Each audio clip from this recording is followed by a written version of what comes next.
Kepala Badan Siber Sandi Negara, BSSN, Hinsa Siburian mengungkapkan bahwa tidak ada backup cadangan terhadap data-data pada Pusat Data Nasional Sementara, PDNS, 2 yang telah mengalami gangguan dengan serangan siber.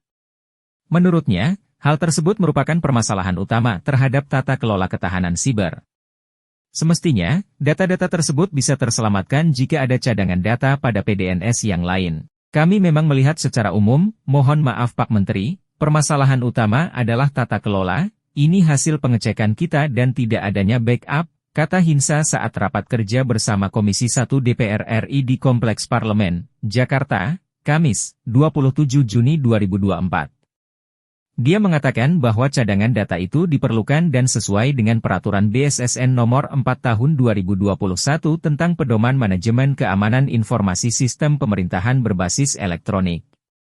Menurutnya aturan itu mengharuskan adanya cadangan data. PDNS 1 berlokasi di Serpong, dan PDNS 2 berlokasi di Surabaya, serta pemerintah pun memiliki pusat data nasional di Batam. Sejauh ini, hanya sekitar 2% data dari PDNS 2 yang sudah tercadangkan di pusat data nasional yang berlokasi di Batam, katanya. Saat memaparkan tidak adanya cadangan tersebut, dia lantas dikritik oleh salah satu anggota DPR yang mengikuti rapat. Menurut legislator tersebut banyak pakar teknologi informasi yang mempertanyakan hal tersebut. Mungkin nanti dari Kominfo yang bisa menjelaskan, kata Hinsa. Di tempat yang sama, Menteri Komunikasi dan Informatika, Menkominfo, Budi Ari Setiadi, memaparkan kronologi serangan siber yang melanda Pusat Data Nasional Sementara, PDNS, 2 di Surabaya, di mana gangguan pertama kali terdeteksi pada 17 Juni 2024. Jadi identifikasi gangguan yang pertama terjadi gangguan pada PDNS 2 di Surabaya berupa serangan siber dalam bentuk ransomware bernama Brain Chip Ransomware, kata Budi Ari. Pasca penemuan ransomware ditemukan upaya penonaktifkan fitur keamanan Windows Defender mulai 17 Juni 2024 sekitar pukul 23.15 WIB yang memungkinkan aktivitas malicious berbahaya beroperasi, sambung dia. Budi Ari menjelaskan bahwa ransomware adalah jenis perangkat lunak rusak yang mencegah pengguna mengakses sistem baik dengan mengunci layar sistem maupun mengunci file pengguna hingga uang tebusan dibayarkan. Dia mengatakan dalam serangan terhadap PDNS 2, pihak peretas meminta tebusan 8 juta dolar Amerika Serikat, sekitar 131 miliar rupiah. Dia menuturkan bahwa aktivitas berbahaya mulai terjadi pada 20 Juni 2024 pukul 00.54 WIB, di antaranya melalui instalasi file malicious, penghapusan file sistem penting, dan penonaktifan layanan yang berjalan. Pada pukul 00.55 WIB di hari yang sama, Windows Defender diketahui mengalami crash dan tidak bisa beroperasi. Adapun hingga 26 Juni 2024, serangan ini telah berdampak pada layanan PDNS 2, mengganggu 239 instansi pengguna. Di antaranya, 30 kementerian, lembaga, 15 provinsi, 148 kabupaten, dan 48 kota terdampak secara langsung.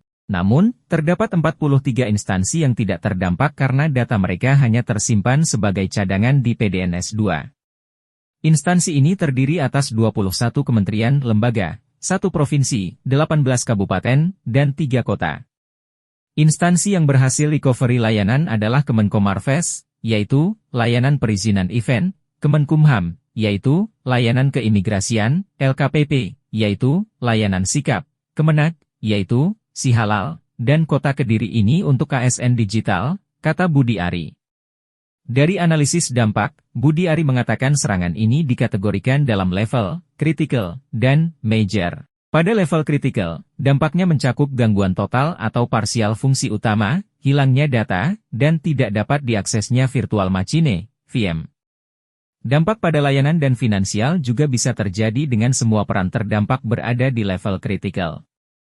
Sedangkan pada level major, meskipun terjadi kegagalan pada satu fitur, tidak terdampak pada layanan atau aplikasi, namun terdapat penurunan kinerja pada aplikasi dan dampaknya dirasakan oleh banyak tenan. Jadi status layanan PDNS 2 per 26 Juni 2024. Instansi pengguna yang terdampak layanannya, itu kementerian lembaga ada 30, provinsi ada 15, kabupaten ada 148, dan kota ada 48. Total ada 239 kementerian lembaga daerah yang terdampak. Selanjutnya, instansi pengguna layanan yang tidak terdampak karena data tersimpan di PDS2 hanya data backup, yaitu kementerian lembaga ada 21, provinsi 1, kabupaten 18, dan kota 3, di mana total ada 43 instansi kementerian lembaga daerah yang tidak terdampak. Instansi pengguna yang berhasil recovery layanan adalah Kemenko Marves, layanan perizinan event, Kemenkumham, layanan keimigrasian, LKPP, layanan sikap, Kemenak, Sihalal, dan Kota Kediri. Ini untuk ASN digital. Slide berikutnya.